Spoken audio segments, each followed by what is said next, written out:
I want the tariffs to stay. It's time we, as Americans, buckle up, tighten our belts, and get to work, because we do have a national debt crisis, and ignoring it only digs the hole deeper. Every citizen, from the working class to the wealthy elite, has a role to play. I want to see the wealthy in this country looking inward, seeking out gaps in our economy and creating businesses that fill those voids, generating real jobs for American workers. Meanwhile, far too many people are clinging to the status quo, which, let's be honest, overwhelmingly benefits the top 1%. They don't care about jobs being shipped overseas, because they're sitting comfortably in a different tax bracket. Their wealth isn't affected by the erosion of the American middle class. But I am excited. I'm looking forward to a resurgence in American industry. New companies. Real jobs. Careers that people can build lives around. When those opportunities emerge, when millions of low-skilled jobs are no longer outsourced, Americans will rise to meet the demand. They'll buy homes, start families, rebuild communities. This is how an economy should work.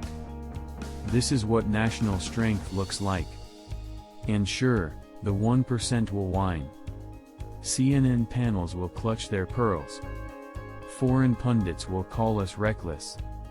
But let's be clear, economic transformation comes with discomfort.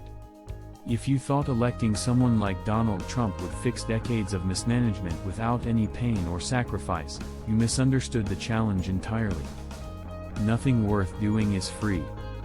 Yes, it's going to hurt, but that pain isn't a sign of failure. It's a sign of correction.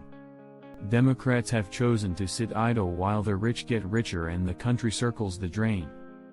I, for one, hope some of these stock market fat cats do get rinsed. Maybe when the price of a number 2 pencil quadruples, it'll finally make sense to build factories here in the US and then watch the cost drop by half, not to mention jobs being created, and then voila, like magic, we become a net exporter of something as simple as pencils.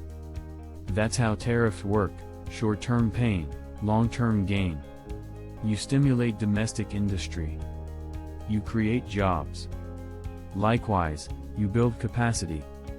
And you stop being dependent on countries that not only don't have your best interests at heart, but in many cases, like with China, would be happy to assist in an economic downturn of the US. This is a very dangerous game we're playing. Let's take advantage of this opportunity to quickly rip the band-aid off. Clean the wound, then redress the injury. Sure, removing the band-aid and cleaning the wound will be painful. But these steps are necessary, to ensure that the wound heals quickly and correctly, enabling us to focus on more pressing issues moving forward, knowing that we have a firm foundation to build from. And don't even get me started on the media. These people have lost all credibility.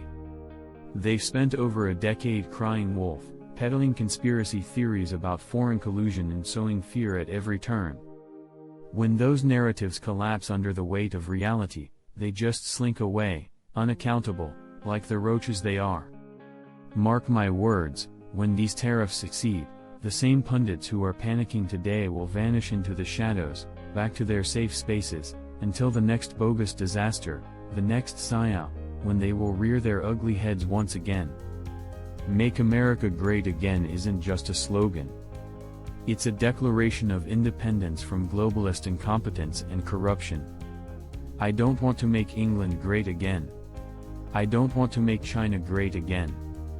I want to rebuild this country, with American jobs, American workers, and American grit.